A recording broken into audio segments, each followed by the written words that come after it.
बारिश का समय चल रहा था। जोरों की बारिश हो रही थी। वहीं पर गरीब घर की चिंकी अपनी माँ माला के साथ रहती थी। उसकी माँ माला मजदूरी का काम किया करती थी और अपनी बेटी को पाला करती थी। माला का घर कुछ खास बड़ा नहीं था, कच्चा था। इस वजह से उसे परेशानी थी। वह कहने लगी, हे भगवान, इतनी जोरों की बारिश हो रही है। पता नहीं इस बारिश में तो हमारे घर की क्या हालत होगी। पिछली बारिश में तो तुम्हें पता है ना, छत ढह गई थी। अब इस बारिश में पता नहीं क्या होगा।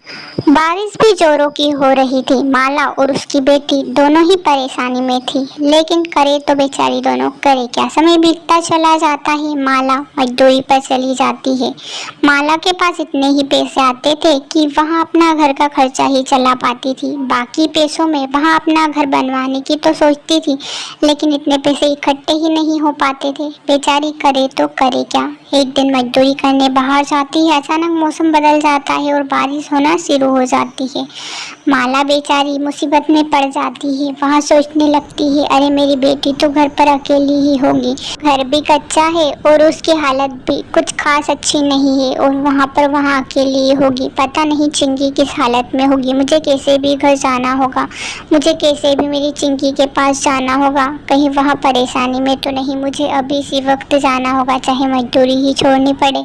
माला अपने घर की तरफ चल देती है। जोरों की बारिश में माला को सिर्फ अपनी बेटी चिंकी की ही चिंता थी, क्योंकि वह घर पर अकेली थी और उसके घर की हालत कुछ खास अच्छी नहीं थी। वह अपने घर की तरफ चल देती है।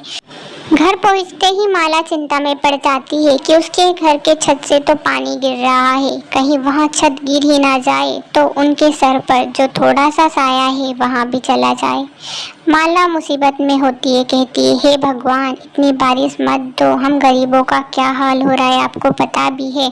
हम हमारे दिन जैसे तैसे निकालते हैं और एक आप बारिश दे देते हो, जिसकी वजह से घर की हालत भी खराब हो जाती है। इस बारिश में अगर आपने जोरों की बारिश की ना तो मेरा घर तो ढह ही जाएगा। मैं कहाँ रहूँगी। इसी मुसीबत में माला रात में सो जाती है। माला को बहुत चिंता होती है, लेकिन बेचारी करे तो करे क्या। उसकी बेटी सब समझती है। वह कहने लगती है, मुझे कैसे भी करके कल सरपंच जी के पास जाना होगा। मैं अपनी माँ की ऐसी हालत नहीं देख सकती। यहाँ घर तो ज़्यादा ही खराब हो चुका है। पता नहीं इस बारिश में यहाँ गिर ना जाए। वैसे इससे पहले मुझे सरपंच जी के पास जाकर हमारे नए घर का इंतज़ाम करना ही होगा। कैसे भी करके, चाहे उधारी क्यों ना ले लूँ। दूसरी सुबह होते ही चिंकी सरपंच के घर पर जाती है। वहीं पर उसे सरपंच मिल जाता है। चिंकी सरपंच को सारी बात बता देती है कि हमारे घर की हालत कुछ खास अच्छी नहीं है और वहाँ ढह भी सकता है। सरपंच जी, हमारे सर पर जो छत है वहाँ कभी भी गिर सकता है। अगर वहाँ गिर गया तो हम कहाँ पर रहेंगे। आप खुद ही बारिश तो देख ही सकते हो, कितनी जोरों की बारिश हो रही है। इसमें वहाँ घर कभी भी गिर सकता है। आप हमारी मदद करिए। सरपंच को उस पर दया आ जाती है। वहाँ आगे फ़ोन लगाता है और उनके लिए कुछ पैसों का इंतज़ाम करता है ताकि सरकार उनकी कुछ मदद कर सके। करीबन 1 महीने तक जोरों की बारिश होती है। चिंकी और माला दोनों कच्चे मकान में ही रहते हैं। थोड़े दिनों बाद उनका नया घर तैयार हो जाता है। चिंकी और माला दोनों अपने नए घर में आ जाते हैं। दोनों ही नए घर में काफ़ी खुश थे, क्योंकि उनका नन्हा सा घर बहुत अच्छा और सुंदर था। ना ही उसमें बारिश की बूंदें आती थी और ना ही कोई उन्हें दिक्कत थी। माला कहती है, वाह बेटी, तूने मैंने नहीं किया वहाँ कर दिखाया। मैं तो मजदूरी ही किया करती थी और पैसे भी नहीं इकट्ठे कर पा रही थी।